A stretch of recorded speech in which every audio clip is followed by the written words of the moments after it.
Hello and welcome to Marketing Speak. I'm your host, Stefan Spencer, and today we have Jason Barnard with us. Jason is an author, speaker, and consultant on all things digital marketing with a specialization on brand SERPs, search engine results pages, that is, for those of us who are not geeky like me and Jason. We might refer to SERPs, and then you might wonder what the heck we're talking about. Okay, so SERPs are search engine results pages. Brand SERPs are where someone searches, Googles your brand name, and you want to control the narrative. And Jason's an expert on that. Also, in particular, there's an aspect to brand SERPs that Jason loves, and that is knowledge panels, where you have on the right-hand side a box of information, perhaps photos, perhaps company information, a description, social chiclets, and so forth. That's a knowledge panel, and he is also an expert on that. Previously, Jason was a punk folk musician, and he ran a website about a cartoon blue dog and a yellow koala. Is that right? That is right, yep. And the site got 5 million visits a month, which is really impressive. So, Jason, welcome to the show. Thank you very much. Lovely to be here, Stefan. Thank you for inviting me. You've invited me to talk about my favorite topic, so I'm definitely happy. And that is brand SERPs and knowledge panels. We're definitely going to spend a lot of time on that. Before we do, I'm dying to know, where did this blue dog and yellow koala come from, and how the heck did you get it up to 5 million visits a month? That's really impressive.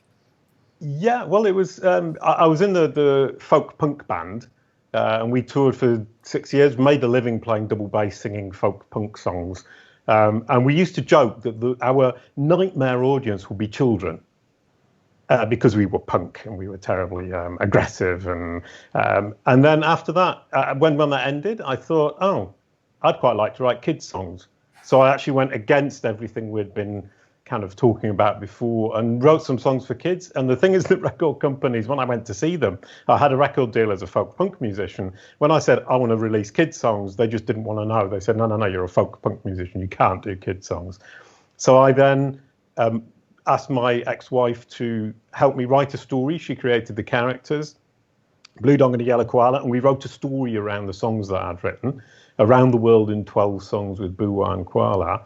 And then pitched it to book companies, and they didn't want them either. And so I bought a copy of Flash, Macromedia Flash, and learnt it from the ground up in the space of about 6 months, I guess. I started in the summer of '98, and by Christmas I'd released the first games, because I'm stubborn, and I was convinced that this was genius characters, these two characters. But people kept saying to me, oh, it's just another two characters like Tom and Jerry. It's like Barney Rubble and Fred Flintstone. There are so many pairs of best friend characters. And it's funny that they're saying those like those are like society changing examples. Okay, yeah. Yeah, no, 100%. I mean, and they were just saying another pair of characters. Oh no, how boring. You're saying, but the question isn't, is it another pair of characters? Is what makes this pair of characters special? And it turns out it's soul. And I mean, I'm not a religious person, but I do believe greatly in what we have within our inner being that we express when we talk and when we create and when we interact with other people. And it's incredibly important. And these characters for me were a complete life changer for that point of view, because I could no longer show people what I was thinking. I had to express it through acting, through this blue dog. And my wife was the yellow koala. So cool. And because we were independent, because nobody was helping us, because none of the big companies wanted to join in and promote these, I had to do not only the Flash development and the animations, but also the promotion.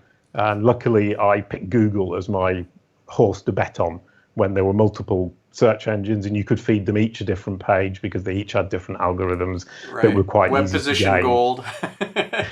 Yeah.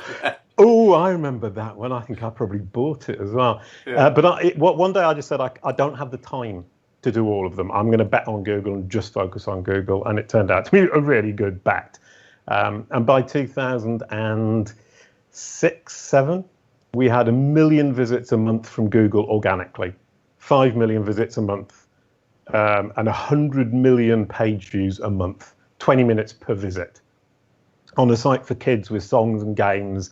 I used to write a kid's song every month, and we would have an animation, a song, 3 games, and on the first of every month I would spend all the night before finishing off the games, releasing them with this song, and I wrote 100 songs for kids over that period of time. And it's a really, really, really nice body of work that I'm very, very proud of. That is so cool. What happened to it? Did you sell the company or what? Oh, it's a sad story of I'm a bit of a naive. I was the blue dog. So I got into a business relationship because it was my company with somebody who was a businessman and not a nice blue dog kind of a person. Oh, no. And he basically took the company and the characters, which is very, very sad. And it absolutely broke my heart. And it makes me want to choke up and cry, to be honest, when I say it. But, you know, that's life. I mean, I got over it, but it was that's coming back to the soul thing, to tell you something very private. Felt like somebody had ripped out my soul, and I had to rebuild it step by step over the period of 5 or 6 years. And that what makes up your inner self is absolutely essential to everything you are, everything you do, and how you function, if you have that kind of empathetic character. And good news is you can rebuild it. Yeah. I can rebuild it. Sounds like Steve, what's his face, the $10 million man, doesn't it? Yes, it does. The Bionic Man, yes. I loved that show when I was a kid. Yeah, well, my rebuilding was free. It just took a lot of time. Yeah, wow. So yeah, anyway, so a big success. Oh, we also did a TV series for ITV International, which was screened all over the world. So I mean, the whole thing was a big success, and the kids loved it. And I mean, the site's still online. It's called Boowa Kwala, and in fact, they come back. If we keep talking about brand SERPs and knowledge panels, and they will come back into the conversation because I've been experimenting on them. Okay, cool. And just to round out this conversation here about your previous life and your soul kind of having to piece that back together again. Like, how do you inject soul and consciousness into your work these days, like on brand SERPs and knowledge panels? Like, how are you revealing light, I guess is another way of putting it. That's a really interesting question, because I think you've nailed me in that sense, is that I can't do something if there isn't some soul to be poured into it. And truth be told, some of the work I do is just to make the money to pay the bills at the end of the month. And I find that kind of a little bit soul destroying, a little bit difficult. But that's, yeah, I can't complain, because everybody in the world does stuff that I don't really want to do. But I save time for myself to do experiments on what I can control in a brand SERP and what I can control in the knowledge panel. And that's kind of where I'm finding some soul these days, is pushing things into the knowledge panel. The characters, I've played around with those a little bit, with my family, my daughter, my ex-wife, even my sisters, pushing them into the knowledge panel, seeing how I can do that. People I care about, and seeing how I can inform and educate Google about who these people are and how they want to be presented to the world when people search their names. And I find that very, very rewarding, especially when it works. Very cool. So yeah, a bit soul in there. Yeah, and I think that in the future we're going to have live streams for each of us. Like I have a 1-year-old, and I'm already thinking about how do we capture his live stream so that every minute of his life is stored somewhere. And also, how do I prepare some kind of time capsule for when I've passed and all of our loved ones have passed? How do we keep our memories alive for those who we leave behind? And that's a whole other thing. Like, you can have a digital twin of yourself that you can train an AI to answer questions as if it's you and stuff. So right.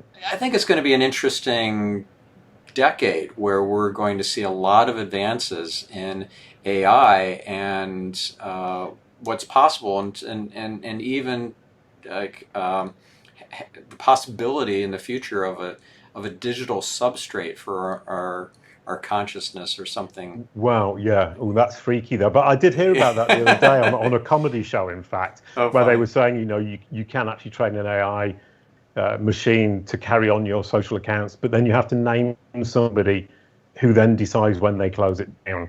It can't be kept going forever, or the idea is you don't keep it going forever. You keep it going to gently bring people down after your death, which is a slightly freaky notion. I'm kind of traditional in the sense that maybe one of the reasons I was in the folk punk band was because I wanted to be a rock star and fill up stadiums and sell millions of albums, but it was also to leave something behind. And the Blue Dog and the Yellow Koala is similar, is saying I want to have affected the world. I mean, my main motivation for the Blue Dog and Yellow Koala was to know that children, I mean, there are people today who are now 20, let's say 25 years old, who grew up with these characters. These characters were an important part of their childhood. And that was for me something that their memory of that Blue Dog and Yellow Koala is the way I live on, as it were, which sounds incredibly pretentious now I say it. It doesn't. That's really cool, and this is a real thing. Like you can have a big impact on people's lives, more than you ever know, just by creating some likable, personable, conscious characters or an environment online. There are a couple of stories there, and one of which is that I'm a genuinely nice guy. I mean, I'm empathetic and kind, and my role as the Blue Dog was to be the empathetic, kind older brother of the Yellow Koala, who was a little bit annoying. And what happened over the years was that I became more like the character I was playing. And it didn't turn me into the character, but it exaggerated that side of my character, which was an interesting aspect of the whole thing. I think I'm a fundamentally nicer person than I was 20 years ago when I started that. Which is not to say that my wife, who played the annoying koala, is more annoying now than she was before. She's absolutely lovely. But she was great because she started off, I've got a nice singing voice. I can sing very much in tune. And she couldn't. And so the idea was she would sing a little bit out of tune, a little bit out of time. And the child would feel reassured by the fact that this yellow koala was a little bit like them. And over the years, she learned to sing. She ended up singing really well. And I used to do these takes for the songs and have to like stop her and say, can you just sing it less well, more out of tune, less well timed, please? That's funny. Which has to be one of the only times in the universe when people have actually been stopping and saying, no, that's too well sung, please do it again. Yeah, very cool. Well, I know for my oldest daughter, Neopets was her thing. If you're familiar with that site, Yeah. It had tens of millions of users as well, and they ended up getting acquired by Nickelodeon, the TV network. Right. She had a fan site that she had created at 14 years old, and that launched her internet marketing career. She ended up speaking at conferences. At 16, she spoke at her first conference at BlogHer, and then the following year at YPulse, and then she just kept saying yes to more and more speaking engagements. She did a dozen different speaking engagements, Wow. SMX West, for example, and she was on panels with like Shoe Money, Jeremy Shoemaker, and so forth. Pretty cool stuff. And it all started because she had a passion for Neopets, and she knew that I had a couple of money-making websites that generated revenue from Google AdSense, and she's like, I want to do that too. Can you teach me? Right, brilliant. Yeah. That's amazing. That's absolutely awesome. I mean, Google AdSense, like it or hate it, it did start a lot of us off. I mean, 2003, I think, is when we signed up for it. And part of the reason the kids' site kept going for so long and did so well was thanks to Google Ads. We actually had a model where we would say, you have ads. If you don't want ads, you pay a monthly subscription and we'll make it full window and no ads. And so we actually managed to get this really nice business model, which was saying, we're not forcing you to subscribe.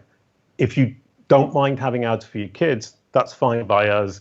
That's how we make our money. But if you don't want the ads, then you can pay and we'll take them away, which turned out to be a really nice business model that kept my sense of self-worth in place. And unfortunately, as I said, the business side of it took over, and the guy I was working with was talking about how many euros per head of child are we making per month, and that's when it all went rather spectacularly, horribly wrong very, very quickly. Oh, I'm so sorry. So It's all sorry. right. Well, what was a gift that came out of that? You know, my wife says that sometimes there's a gift, but the bow's on the bottom, so we don't recognize that it's a gift. In retrospect, where do you see the gift? You know, it could be just a lesson that you learned from that experience. Well, there are several. I mean, right now I'm in a really good place because I'm talking to incredibly intelligent people like yourself and being very charming about it. Thank you. But I have a podcast and I've had 150 guests and I'm learning so much. I'm realizing how, I suppose actually you were talking about the soul earlier on, the really important soul's nourishing part of what I'm doing today is how much I learn from talking to other people about what they know absolutely boatloads about. So that's a gift, is that I've learned so much and I'm in a very intellectual place where I'm pushing my mind, and I think I'm pushing the industry as well into places it didn't really necessarily think it was going to go. And another thing is it's made me more empathetic and more understanding about other people. I mean, I understand what it is to go right down and have to build it back up again. And so kind of when people say, oh, I've got a problem or I need to talk, I think I'm a much better listener than I used to be. Although so far on this, I haven't done any listening. I've just done the talking. I know. You're doing a great job. All right, well, let's move on to Brand SERPs. I appreciate you delving into that the previous chapter and unearthing some of those lessons and yeah, it's just really fascinating stuff. So, Brand SERPs. Why Brand SERPs? Why not other aspects of SEO? What is it about the Brand SERP that fascinates you so much and keeps you engaged? Yeah, well, in fact, I started because I was in Mauritius basically on a desert island making these cartoons for kids. Mauritius is just off the coast of Madagascar, in the south of Africa. And when it all went wrong, I had to move back to France, which is where I live now. So I had to start again from zero in a new country. And I was pitching for work, and the only work I could get was SEO, because I could say to people, look, I got 1 million visits a month for this kids site. I can do the same for your company.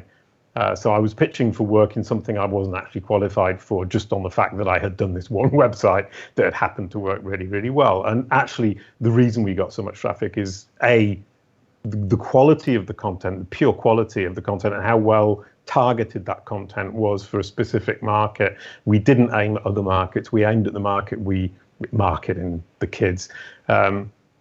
And the fact that I actually analyzed Google in a great deal of detail at the time when you could do word counting to rank.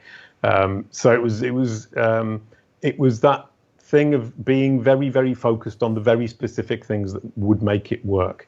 And then what I realized is that when I went to pitch to people, they would then look me up online and they would see whatever results it was. At the time, there was some guy who had been driving down the motorway at 157 miles an hour in the UK. So it said Jason Barnard, 157 miles an hour down the motorway. And I thought, actually, if I improve that, when I've pitched to the client, when I walk out, they immediately look me up. If what they see when they look me up is incredibly impressive, they'll sign on the dotted line more easily. Turns out to be true. Turns out from that day on, nobody negotiates my prices anymore. I went from 50% conversion rate to 80% conversion rate, and it made my professional life much, much easier, because that big hard sell that I was making when I was sitting in front of them, that was really going well with my personality, which really does help, was kind of losing a great deal of its impact when somebody looked me up and didn't see me as a digital marketer. They saw me as whatever it is, musician and a blue dog. And now if you look me up, you see the blue dog, you see the musician, you see my life story. You were talking about that earlier on. You see my life story in my brand SERP, but you see the dominant factor is digital marketing. You'll see search engine journey, you'll see SEMrush, you'll see the videos. It's very SEO focused. So people say, actually, yes, this guy is a funny blue dog and a folk punk musician, but he is a very serious, very impressive digital marketer associated with these big brands. And in fact, when I started doing it, I thought, well, that'll take me a few months to sort out, and then I can forget about it, and I won't ever think about Brand SERPs ever again. Turns out 7 years later, I'm still learning every day. Every day I look at Brand SERPs, I learn something new. I think, oh, wow, I didn't think of that. And it's turned out to be the deepest rabbit hole you could possibly think of.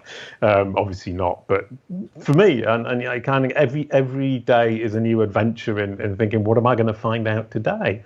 And I had an example last week, is that I've been trying to push things into the knowledge graph as fast as I can, because the knowledge graph is Google's understanding of the world. And it's like a human memory. It's like an encyclopedia, but readable by machines.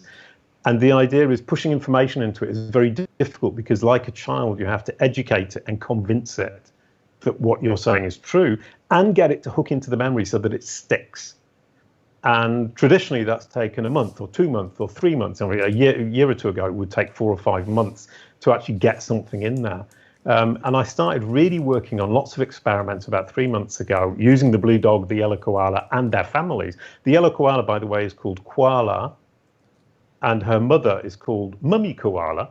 Her father is called Daddy Koala. Her grandfather is called Grandpa Koala, and her grandmother is called Grandma Koala. And currently in the knowledge graph, if you look up Daddy Koala, his significant other is named as Mummy Koala. So you have this whole family tree in the knowledge graph that I fed the knowledge graph. I educated Google, as you would a child, about these characters and their families and the relationships between them and how it all fits together. And at the top of all that is Boowa Kwala, which is the name of a fictional universe, which Google has understood that this is a fictional universe that contains a blue dog, a yellow koala, and their families. And the new adventure from a week ago was I had a webinar, and I was trying to see how fast I could push something into the knowledge graph, and the answer is now 2 minutes. What? Yes, exactly. I can feed certain things into the knowledge graph in 2 minutes, which shows, A, that Google trusts me on certain topics, and that's the whole thing. It's authority and trust. I mean, Google trusts me, and I am authoritative on specific topics. And so I can feed Google information, and it will believe me on my own good word, which is an astonishing kind of thought. And one of the reasons that needs to be the case is that Google needs to keep the knowledge graph up to date in real time. If you think about football scores, baseball scores, latest hit rates in baseball, whatever that might be called. If you look on Google, what's the latest, what was it, strike rate, home run rate of Babe Ruth? No, he's not with us anymore. A more recent one. It changes every week. They need to have it up to date. So they have this terrible problem of they have a knowledge graph that needs to be full of facts that they can show on that right rail you were saying on the right-hand side. What's on the left-hand side is Google saying this is what we consider to be the best list of answers, and you choose the one you want. On the right-hand side, they're saying this is fact, and we're standing by this. So they have a kind of dilemma where they're saying we need to make sure it's fact, but we also need to make sure it's up to date. And that dilemma is something they're trying to deal with now. And it does mean that some things can be pushed into the knowledge graph very quickly. That might have been a little bit advanced for some people. I do apologize. No apologies necessary. In fact, we want more. Like, give me an example, if you could, of how you put something into the knowledge graph in 2 minutes. Well, the actual example is an event. What I did was organize a series of events over a period of 3 months. Mm-hmm. And the first events, when I created them, would push into the knowledge graph in either not at all or after 2 or 3 weeks. Then it got shorter and shorter, and bit by bit I managed to pull it down to a day. And what it turns out is that Google, because it was every single Tuesday, it still is, every Tuesday I have a podcast episode on YouTube that streams live. Google expects me to be posting them, so it's waiting for me to post them. And the example I had was I had an idea for a new episode, thought of it, wrote it on a piece of paper, pushed it into YouTube, pushed it onto my site. 2 minutes later, it was in the knowledge graph. So that's the specific example of my series of events. And I actually did, what would you call it, a counter test by posting another one onto my other site and onto another YouTube channel, and it didn't get anywhere near the knowledge graph. So it's a question of that specific channel, that specific site, and that combination is trusted for this particular event or series of events. And an example of updating a knowledge panel in 8 minutes, which was an interesting one, is the folk punk band. I do experiments on them as well.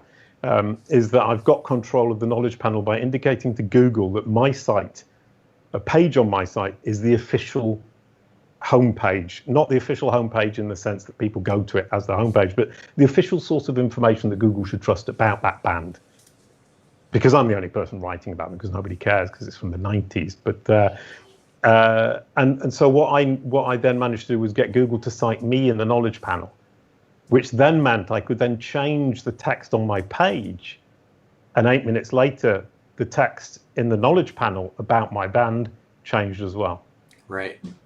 Yeah, because so it's not just it's not just Wikipedia or even Wikidata that Google uses as the definitive source for description copy for the knowledge panel. It can be, for example, I saw that Hamlet Batista, I don't know if you know Hamlet, he's in the SEO space. Yeah. So he has a knowledge panel, and the copy comes from it's from Search Engine Land. Yeah, I was thinking Search Engine Journal, right, which he writes for now, but yeah, it was from Search Engine Land. So if he wanted to change that copy, he would go to Search Engine Land and say, hey, can you change my bio on the author page? And that would right, exactly. And that brings up a couple of really interesting questions. I mean, first of all, I can actually give you some numbers for that, because I've got a collection of 75,000 brands that I track, brands and people and events and products. Basically, I track entities, and I track the SERP that comes up, the presence in the knowledge graph and the knowledge panel. And of all the knowledge panels for companies, for brands, 60%, it's about 57% cite Wikipedia, 30% cite nobody, and the rest, which is about 12%, cite a different source, another source. And I've got 3,500 different sources that have been cited at one point in the last 6 months in different knowledge panels around the world. And of that 10%, 10% are self-citations, i.e. the brand describing itself on its own site. Mm-hmm. Right. And that's what we're aiming at. Google's got no reason not to show how we describe ourselves. It just has to trust us enough to do it. And I think that's the ultimate aim for brands, is you say, we want this Wikipedia page. Why? Because it gets us the knowledge panel quickly, but it removes control. I was talking to Rand Fishkin on my podcast, and he actually got his Wikipedia pages removed because he was saying it takes away the control of my brand message by people who don't actually know anything about my brand, myself, or my company. Mine were removed because I messed with them too much, because I was experimenting.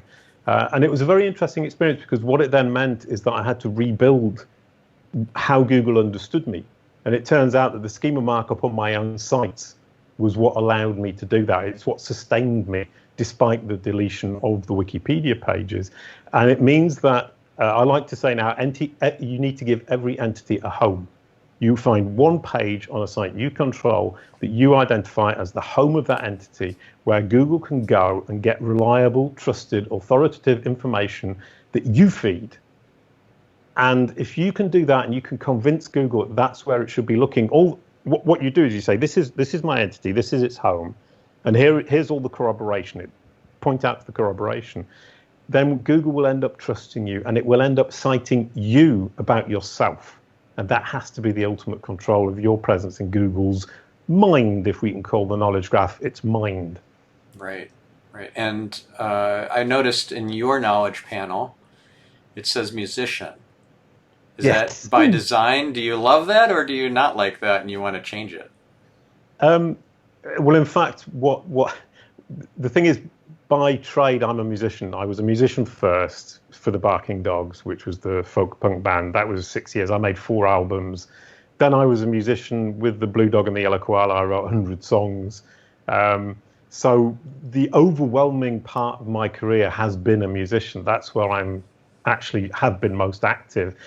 But the reason it sticks so hard is because there are so many sites, like your daughter had her fan site for Neopet, is there are fan sites and there are database sites like IMDb or Music Brains or Discogs, where this information is actually in databases that Google can read. So it's much easier to feed that information to Google, much easier for Google to find that information, much easier for Google to corroborate that information. So when it says musician, what it means is this is the one I'm most sure about. Because if you actually search Jason Barnard professions, it gives a range of professions. It understands I've had multiple jobs, but it's showing the one it's the most sure about. My proudest moment was just before the Wikipedia page got deleted. I managed to convince Google to have Jason Barnard author. I thought that was cool because I've written like 20 articles in my life. So being considered to be an author is kind of like that a bit of ego. Brushing the right way, thinking I'm an author, when obviously I'm not. So it says musician because that's the one it's the most sure about. It's the fallback option. And are you going to try and change that to something else, or did you kind of give up on changing that after author was reverted back to musician? Well, I kind of think I should, just in the sense that I sell Brand SERP courses, which is how to control what appears when somebody Googles your brand name and how to control the knowledge panels. So I actually teach people to do all this stuff. So I kind of think I should, because I should represent everything about me should be represented perfectly. But the fact is I learned how to do it. Now I can teach other people. I don't need to do it again to learn again how to do it. I would do better to go and learn something new.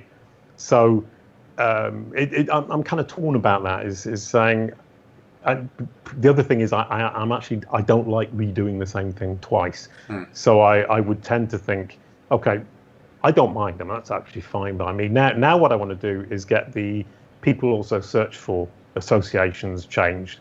I managed to get them all to become SEOs at one point, and they've now switched back to musicians again.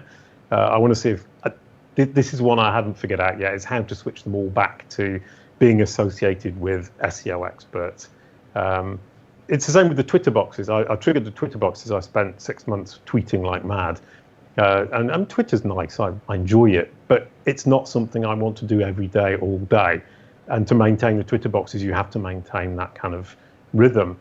So now the choice is to say, well, do I do that, or do I focus now on what my new favorite thing to do is see what I can do with video boxes? I saw Gary Ilias on International Search Summit the other day. Oh, and he was saying he would give you an earful for mispronouncing his last name. Oh yeah, I'm sure he doesn't like me anyway. Ilias. Oh, Ilias. Yeah, well, he gives everybody an earful. He's a miserable old. So I have no pity for him on that at all. But what was interesting is he was saying that he, John Mueller, and Martin Splitt have been making videos, and part of the reason they've been making videos during the lockdown is to try and understand how videos rank, which I found really interesting, because they're trying to figure it out by making videos themselves and putting it on Google's own YouTube channel. So actually, that kind of the mechanism. I mean, I heard of him explain how Google explained to engineers who arrive at Google how the ranking system works, which I call Darwinism in search, which is if you have the blue links as the foundation, and then the rich elements, what I call candidate sets, which would be image carousels, video carousels, featured snippets, podcast boxes, and all those things, competing for a place. And in order to get a place, they have to prove that they bring more value than the best ranking blue link. And that's how they build the rich SERPs. Then I went to Bing and I talked to Nathan Chalmers at Bing, who's the whole page algorithm boss guy, who builds the algorithm for the whole page algorithm, which is another one that sits on top and then says, actually, no, that Darwinistically should have won, but we're not going to have it because it actually doesn't work. And that's where the click-through and the user behavior is all integrated into an algorithm. It's not integrated into the founding algorithm of the blue links or even the video boxes or the image boxes. It's obviously or probably integrated into the whole page algorithm, which actually kind of sits on top of everything else. And what was really nice about the conversation with Nathan Chalmers was that part of their algorithm is actually called Darwin. So there is Darwinism in search, but it's actually kind of anti-Darwinism where they override what Darwinism would have brought as through the algorithm themselves. Yeah, a misquote often of Darwin's law, I guess, is survival of the fittest. It's not survival of the fittest. Survival of the most adaptable. Right. Okay. Lovely. Jolly good. Yeah. Well, I mean, and what's interesting, coming back to brand SERPs, which I always will, is that brand SERPs are very specific in the sense that with unambiguous brand names, such as Microsoft, for example, the only question they need to answer is what will bring most value to the user who is searching that name, which is why you get so many rich elements, so many news boxes, video boxes, the knowledge panel. And what's incredibly interesting there is how rich they are, how useful they are, and how far away they are from the initial blue links. And I discovered the other day with startpage.com, you actually get the naked blue links ranking algorithm. And if you look up Microsoft on startpage.com, you get 3 awful ads and then 7 Microsoft.com site links, and then 3 other ones from other Microsoft companies. And on the brand SERP, the Google actually shows, i.e. after the whole page algorithm and the Darwinism in search with the rich elements has come into play, only 1 blue link survives. And it's the home page. And that's an astonishing insight into how weak the blue links can be. That's an extreme example.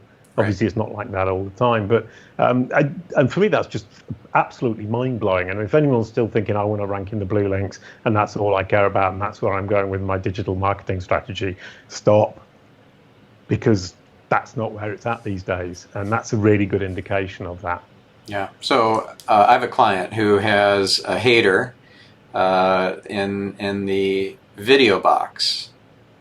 So this particular hater likes to create controversial videos and taking a company to task, oftentimes the Kickstarter and Indiegogo launches and tearing apart their product and making fun of them and that sort of thing. And this hater has a lot of followers, a lot of subscribers on YouTube, and so that video is very hard to get out of the box. So maybe there's an alternative to actually not have the box at all. Maybe trigger a different box instead and have the video box go onto page 2 or disappear altogether. Yeah, that's a brilliant point. I mean, the question is, are those videos valuable and useful and relevant to people searching the brand name? And if you can prove to Google that something else is more relevant and more valuable, could be image boxes, could be Twitter boxes, could be people also ask, could be, what else would you have? Podcast boxes, for example. Those are all opportunities, and they're what I call the rich elements. And Google has a limit. It won't. It will tend, once you get to 3 or 4 rich elements, it will tend to replace them rather than add to them.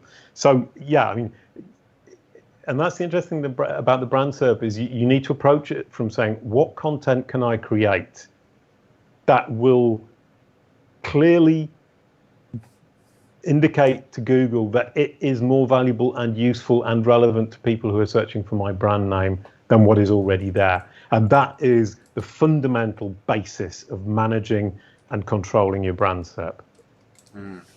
Yeah. So how? Oh, I just summarized it. Beautiful. I love that. Thank you. Yeah. Nicely done. So how do you determine what your order of priorities are for cleaning up the brand SERPs? If you're my client, I'm not going to name who it is, but if you're that particular client and there are a couple of negative listings, or they're calling the company and their product like, just snake oil, essentially. It's not. Right. There is a lot of legitimacy to what they do. It's unfortunate, but they're having to try and push that stuff off page 1. So they need to prioritize what they're going to do, and I'm helping them to do that prioritization. I'm curious what your process is for prioritizing. Like, do you try and get social accounts to rank higher to push the negative stuff off of page one? Do you tend to go towards things like Crunchbase and other high authority websites that are not social sites, or do you try and get them to create subdomains or launch sites on separate domains, or to get blog posts like reviews written on other sites? Like, what's the priority and what's the major focus? Well, what's interesting about Brand SERPs as well is every case is very different. So I mean, obviously it's easy to say, but a company like Disney, you will get Disney properties ranking on every single place. Yeah. Microsoft, it's the same, because they've got all these different companies, these different brands, and potentially people are looking. If you search for Microsoft, you might be looking for Xbox or Microsoft Office. If you're searching for Disney, you might be looking for Disney Parks, or you might be looking for Disney Holidays, you might be looking for Disney Shops or Disney Films. So Disney actually and Microsoft just take up all of their whole first page, and nobody can get a look in, and nobody will get a look in. With another kind of company, so creating subdomains just for creating subdomains wouldn't help unless you had a real reason and people were actually looking for them explicitly or would be expecting to see them. With the specific video example, replacing video boxes tends to be quite difficult because video is terribly popular and Google's terribly keen on video. But one thing I have found is that brands will tend to dominate their own video carousels with their own channel if their channel is strong enough.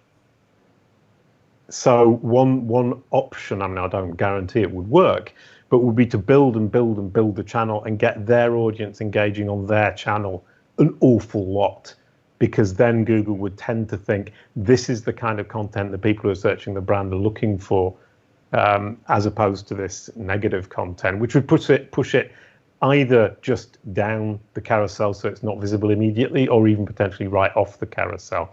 Actually getting rid of the carousel, video is the one. If it was images, I could say, yeah, trigger the video boxes and no problem. Trigger the Twitter boxes, no problem.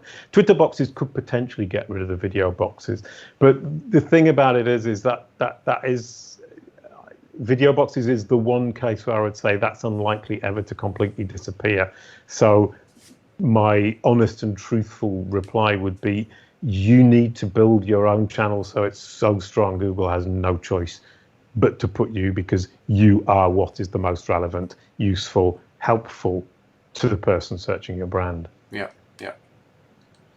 I get that. Yeah. I mean, if you search for Kalicube, I mean, I've got my video channel, which is actually quite weak, but I dominate. I dominate because the channel is very well managed and very focused on my audience, small audience though it is. So I'm confident that would work in a larger environment and a more aggressive environment. And that's the thing is, people contact me a lot about these bad results. Aggressive environments are very difficult to predict because of the way things are perceived. I mean, a lot of it as well is news. When it's new, it will tend to rise to the top. If it doesn't perform, it will sink in a Darwinistic fashion, if we like. And if this negative video is performing on a regular basis, you've got to prove that something else can perform better. Sorry, go ahead. Yeah, got it. Okay. So how do you know if you're worthy of a knowledge panel? And then how do you trigger a knowledge panel to show up if you've never had one for your name or your brand, whether it's personal brand or your company brand? How do you get one? Well, everybody is worthy of a knowledge panel. That is the simple answer. Wikipedia has this concept of notability. It's saying Wikipedia is an encyclopedia for people that's supposed to be useful for people. So filling it with lots of second-rate companies that nobody cares about, lots of people that haven't actually done anything particularly interesting, who's the information about them. I had somebody who asked me, oh, do you think this is a good Wikipedia page? He'd written it for himself, and you're saying the only person who's interested in that is your mother. And even then, she probably isn't that interested. You know, he performed well at primary school and it was very appreciated by his teacher, Mr. Benton. Who cares? And the mistake people make with Wikipedia is to think that what they appreciate about themselves, or their friends, or their family appreciate about them, is interesting to the wider world. It isn't. And Wikipedia are right. They're saying this is for human beings to read. It needs to be useful. We're not going to waste our resources on lots of junk. Google doesn't see it that way. Google's knowledge graph is simply trying to understand as much as it possibly can. So it doesn't matter if only your mother's interested. Google and your mother basically are the only people who are the only entities that would be interested in what you've got to say. But if you can feed that information and Google is confident, then potentially you can have a knowledge panel. Now, once you're in you can get into the knowledge graph. Google will understand who you are and what you do. And that's the fundamental basis. And if you think about entity-based search, which is where we're all going, Google needs to understand who you are, what you do, and who your audience is. If it can do that, then it can start working for you to present you to the right audience, to answer their questions, and to solve their problems, which is the basis of Google's entire functioning. It wants to provide the best solution or answer to its user query. And if you are that, all it needs to do is understand that you're the best answer. It needs to understand who you are, what you do, who your audience is, you're the most credible, and have the content on hand to deliver to that user, that preferably that you control that content. So I say understanding, credibility, and deliverability. It's the only three things you need to worry about in SEO. If you can cover those three, basically everything you do needs to cover one of those three. You need to be explaining to Google, educating Google, that's the understanding. You need to be bigging yourself up, proving how great you are, credibility, or you need to be making sure that Google can deliver your content on the SERP, or that it believes you can deliver the content in the right format to its user on your site or on your YouTube channel or on your Facebook. So understanding credibility and deliverability, but we were on the understanding part. The understanding part is Google wants to understand absolutely everything, and all you need to do is explain it. And if you can explain it, once again, every entity needs its home. That home should be on your site. It's one page. It's not the whole site. It's one page per entity. That page deals with that one entity in detail and points to corroboration in third-party, trusted, authoritative sources, independent sources. Once it's got a grip on that truth, whether or not the knowledge panel triggers depends on the probability that Google feels that the knowledge panel will be useful to its user. So if it's a brand name, as long as there's no ambiguity, that knowledge panel will certainly appear. If it's a personal brand, so like Jason Barnard, for example, my knowledge panel appears because it thinks the most probable person they're searching for is me and not one of the other 250 Jason Barnards there are in the world. And obviously that's going to change over time because it will understand there's a footballer in South Africa, there's a podcaster in the UK who does music, there's a clergyman in America somewhere. There's all sorts of Jason Barnards in the world. And then once that happens, once Google has understood more and more of the world, we're going to come into a situation of dealing with geolocation, i.e. in South Africa, the footballer will probably come up more than I will. And if I want to appear in South Africa, I would need to become famous in South Africa. But already the geo differences in these knowledge panels is actually quite big. It's bigger than you would think, even for brands, but especially for people. And so it's looking at the probability that that result will be useful. And a very good example of that was Mary Moore.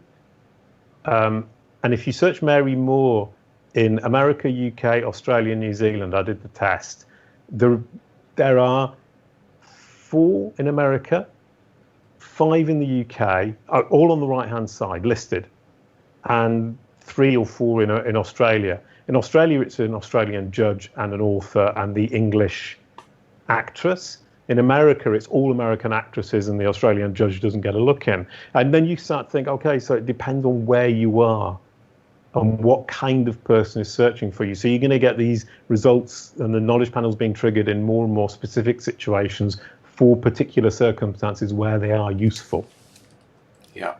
So I can imagine also if your search history shows that you're into football, for example, and you do a search for Dolphins, that you'd see the football team Right. knowledge panel versus the mammal. 100%, exactly, yeah. I mean, and I think we're at the beginning of all this. I mean, it tends to be fairly, I mean, I was going to say it tends to be fairly universal. It tends to be fairly standardized at the moment. But I did a talk last week at International Search Summit where I said, oh, I'll do a talk about how different that your individual brands, brand knowledge panels are across different countries. And I gave them the title before I'd actually done the research. And I suddenly thought, oh, what happens if they aren't different? Luckily for me, they are very different, and they're surprisingly different. And when you think about it, it's logical. The social accounts they show in those knowledge panels for IKEA, for example, would be different for IKEA Twitter UK, IKEA Facebook UK to IKEA Facebook America. So it needs to be different from country to country. And that's exciting. Right now, knowledge panels seem relatively simple concept. They seem relatively simple to control. But when you look into the rabbit hole, you see how complex this is going to get. And it's going to get very, very complex very, very quickly. And we're only just at the beginning. And you add to that the ambiguity, confusion, duplicates, mistakes, and all that stuff you need to correct. I mean, once Google says, I don't know, Jason Barnard's shoe size is size 10 and it's actually a size 9, I have to go and correct. I can't just say, oh, can you correct that, please, Google? There are people at Google who can correct what's written in the knowledge panel. But when they do that, and this is what the representatives at Google tell you to do, is say, just ask us to change it, we'll change it, it's all right. But what then happens is within a week, the machine will change it back if the machine thinks the human's got it wrong. So the control has gone. And I've had this example with several clients. But you need to find where the machine is getting that information from. Why is the machine making that mistake? Why is that machine so convinced that that piece of false information is true? And once you've corrected the source of the issue, the machine will put it up into the knowledge panel and you're fine. But you can't now expect a human being to be able to correct that. The human being will only correct it temporarily. The machine will always win. Yeah, got it. Okay. So if you don't have a knowledge panel currently, a good starting point is to create a page all about yourself, your as an entity. And do you need schema markup or do you not need schema markup on that page? Theoretically, you don't need it, but I wouldn't even bother trying without it. Simply because my experience has been that schema markup just makes it. Schema markup does a couple of things actually, which is quite interesting. It not only does it give Google the information that's in the page in a language it can digest natively, which is the way I like to put it. It gives Google that information in a format that it has no doubt. If it's understood what's in the page, which it probably has, it's got 50% confidence level that it's understood. If you add schema markup, you're pushing that up to 70 or 80%. You're confirming what it's already understood, and that's phenomenally important. It also allows you to point to all the corroborative sources that say it's not just me saying it, all these other people, authoritative, trustworthy, third-party, independent sources are saying the same thing. And the Wikipedia example is really interesting because what happened is I had my Wikipedia article, the Barking Dogs, the folk punk group Wikipedia article, and the Boowa Kwala Wikipedia article, all three of them. They deleted mine. They deleted the Barking Dogs the next day or 2 days later, and then they deleted Boowa Kwala 3 days later. Now, pity is all of these are notable in terms of what Wikipedia sets out in its guidelines as needing to be notable. My punishment, this was my punishment for messing with them too much. And I was messing with them because I wanted to figure out how Google's knowledge graph functioned. So I say fair game, they say not fair game. Yeah, we're not going to argue about it anymore because I lost. And that's because of the conflict of interest guidelines of Wikipedia. Yeah, and they're saying, and I'm saying actually it's factual. I mean, I'm backing it all with evidence, and they're saying, but you're not allowed to do it. It's against the rules, so that's it. You're out.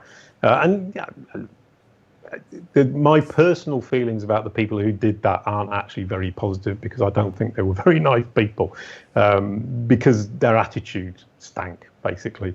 But that's a personal question and not. But what it did do is taught me an awful lot, because I then decided in a moment of, how would you put it? I got overexcited and thought I would be really clever. And I moved all my schema markup from my homepage on my site to an About Me page at the same time as the deletion of the Wikipedia page. I also, at the same time, kept the Barking Dogs and Boowa Kwala schema markup in the same places it had already been. What happened? My knowledge graph presence, my knowledge panel disappeared like that, literally overnight, completely gone. And the other two went from strength to strength.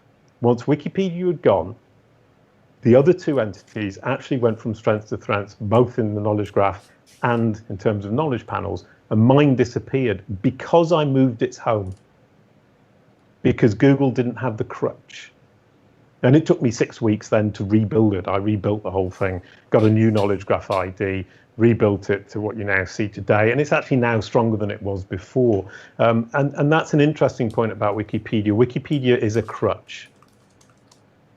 And if you can do without that crutch, you're going to be much better off, because your presence will be solider, more controllable by you, and you will get to control what you said earlier on, is you get to control your message. Yeah. So I would actually say, if there's a Wikipedia page, great, use it. You're going to get your knowledge panel in no time at all. It's a really easy way in, but it isn't necessarily the way you want to go if you want to work for the long term and control. Yeah, and do you have to apply somewhere to get that knowledge graph ID or identifier? No, well, if you go to Kalicube.pro, I've actually got a tool where you can look in it's called the Knowledge Graph Explorer, and you can look up your knowledge graph ID. So you look up your name or your company name, and it will show you if there's something in the knowledge graph for it. If you have a knowledge panel already, if you look in the source code of the page, you can find the knowledge graph ID. It's either /G/ and then lots of letters, or /M/ and lots of letters. And if you look in the source code, it's pretty obvious which one it is. It's 6 or 7 letters after the G or the M/. And it's usually, if it's on the Claim This Knowledge panel, you will see it's on that button, Claim This Knowledge panel. Yeah. And if you haven't claimed your knowledge panel, you have one, but you haven't claimed it, you should claim it, right? Yes, because that does give you that limited amount of control where you can ask a human being at Google to change information or add information to your knowledge panel. But it also prevents anybody else from controlling it. And if you're a music group or even a person, some people, not all people, you can post in a social kind of manner. You can post information. I got control of the folk punk group's knowledge panel. I posted a picture of the pizza I was eating, and it came up on the knowledge panel in like 2 minutes, and it was quite good fun. Obviously, the group's no longer functioning, so it's not useful. But if you're an active music group or an active theatre group or any kind of entertainment-based entity, then you get control of that, and you can actually post social-like information. So it becomes incredibly interesting and important. And as a brand, you obviously don't get that. That's much more Google My Business would be doing that for you. Right. Now, what if your knowledge panel has a book title? Let's say you wrote a book or multiple books, but it doesn't have the book covers. Can you trigger the book covers instead of just the title? You should be able to, but that's all Google Books, actually. It's not even in the knowledge graph. The knowledge graph itself is kind of this one big chunk of information, and Google, everything that's authors and books, not everything, so a lot of what is authors and books, especially the lesser known ones, are actually only being pulled from Google Books. So you need to just make sure your Google Books is updated correctly, and then that will correct itself. So I've seen some knowledge panels that get triggered by Google Books, or at least they get the descriptions pulled from Google Books. 100%. I mean, if you look up Dwayne Forrester, Yep. who's SEO chum of both of us, who was on Yeah. my podcast last week. Yeah. He's not in the knowledge graph, but he's got a beautiful knowledge panel, and it's all based on his presence in Google Books. But it isn't pulling the description from Google Books because there is no description of Dwayne Forrester himself. It's pulling the description from search engine land. So what I mean is, in fact, there are several knowledge graphs knocking around, and depending on what area you're coming from, why you might be triggering a knowledge panel, the source might be different, and the actions that you need to take will be different. But Google is bringing it more and more together, and that example of Dwayne Forrester is interesting because it isn't very often that I see a description for an author where Google Books has triggered the knowledge panel, but the description comes from somewhere other than Google Books. Right. So Dwayne is special. So how does he get a listing inside of Google Books that's about him as the author, so that replaces a search engine land listing? Well, that's whoever submitted, or however the publisher submitted the books to Google Books. Because you should put a blurb with the book itself about the authors. Yeah. If you look at somebody like Rand Fishkin, the book he wrote, it's got about the authors, it's got two authors, can't remember who the other guy is. And the two are next to each other, and it's just pulled his description out and put it into the knowledge panel. Yeah, you're talking about The Art of SEO, right? Oh, yeah, she's right behind you, yeah. Yeah, one of those two blokes is me. Oh! What a terrible faux pas. Oh, I'm so sorry, Stefan. That's okay. That's funny. I thought you knew. No, sorry. Can I be really honest? I hadn't actually prepared for this because I've had COVID the last couple of weeks. Oh no! Oh man! So I'm still at the end of this. Luckily, we're not in the same room, but I'm kind of pulling out of it, and I didn't really have time to prepare. That's funny. So I didn't look you up. That's funny. Okay, so I know we're getting close to time here. So IMDb, for those people who are in the Hollywood industry versus an author who would be in Google Books probably, or if not, they would go to their publisher, or if they've self-published, they would investigate how to get into Google Books with their book. But somebody who is in like, let's say, a screenwriter or an actor, they might create a listing for themselves in IMDb or request that it get created, or whatever that process is. Is that one of the kind of pivotal sources, kind of like Wikipedia and Google Books? Yeah, if you're an actor or you've been involved in any kind of film, IMDb is a really good way in. And if you happen to have been in a film or have a namesake who's in a film, Trond, what's his name? SEO guy. He's got a namesake who was in some awful army film, and so he gets a knowledge panel, but as though he were an actor, but he isn't. So IMDb is a very powerful trigger for the knowledge. You're talking about Trond Lingbo, right? Yes, you're very good at this. Thank you. You're much better at names than I am. I plead tiredness and fatigue and a sweaty brow from.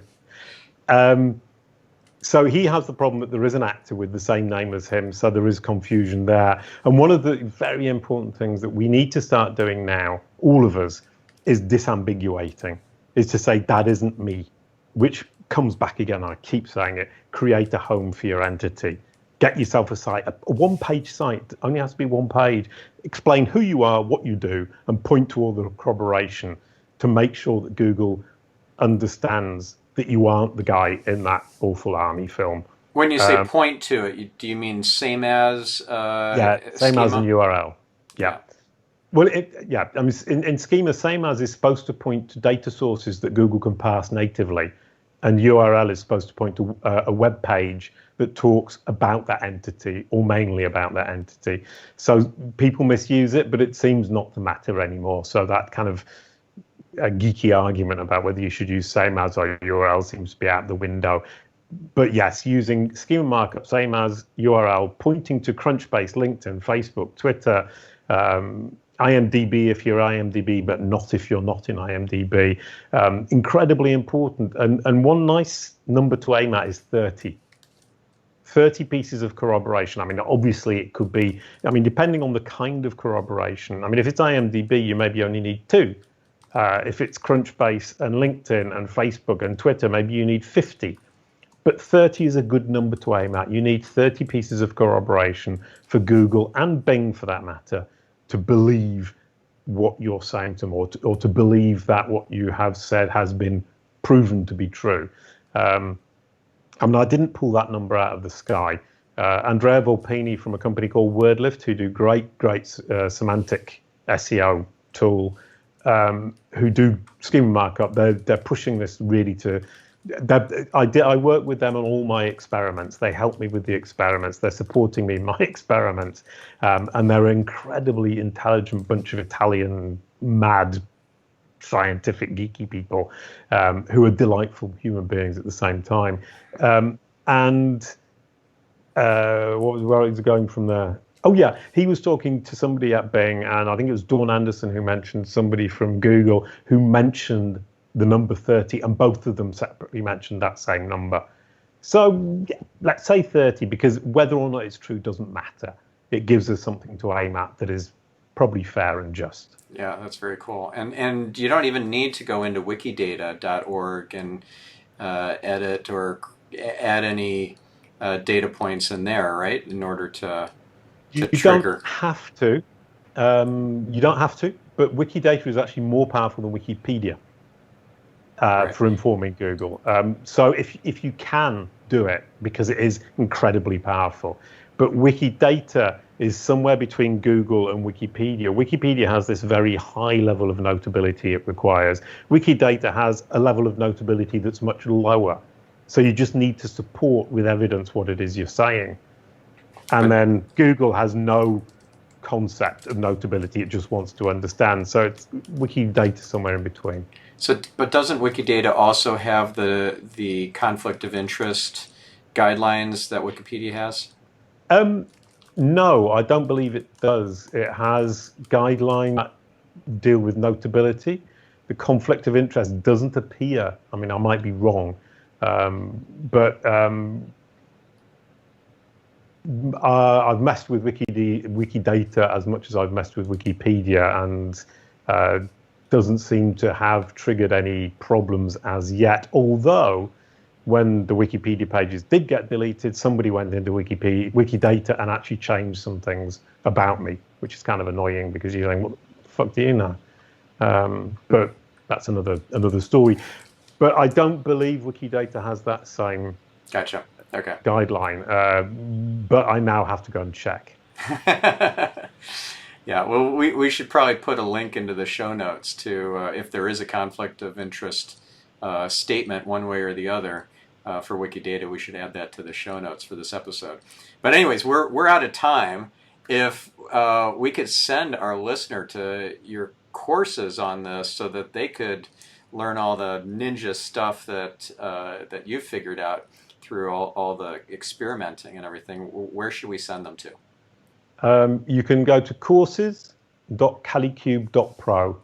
Courses, courses.kalicube, KALICUBE.pro. Perfect. And if they want to follow you on social and all that, where should they go? On YouTube, it's Kalicube. I've got my podcast, which streams live every week, every Tuesday. On Twitter, it's Jason M. Barnard. On LinkedIn, it's Jason M. Barnard. And on Facebook, I don't like it. Okay, got it. And jasonbarnard.com is your personal website. And I talk about the blue dog and the yellow koala and all the rest of that stuff. And you've made the homepage your schema marked up page that's all about you instead of your about page. You switched that back. Yeah, the homepage is now back to being the home for my entity. But that experience, and that's one very quick point, is I do advise you to set it up on an About Us page because it allows you to be more flexible than if you set it up on your homepage. Ah, good tip. Okay, Jason, this was a lot of fun and very insightful, inspiring, informative. Super, yeah. It was great, and I hope our listener now will take some positive action from this and not just learn from it. Because I say this every week, like, no, take some action. And I just got some feedback from one of my listeners and a good friend of mine who said, you know what, I have to admit, I never take action. I just listen to it. They're just so damn good. I just listen to these episodes and I don't do anything with them. I don't even take notes. And I'm like, oh, you know what, maybe I should just give up and say, you know what, never mind. Don't take any action. Just sit back, relax, enjoy it, and do absolutely nothing. And we'll catch you in the next week's episode. Brilliant. I think that sounds like a really good plan. Thank you, Jason. Thank you, listener. We'll catch you on the next episode. Have a great week. Thanks a million, Stefan.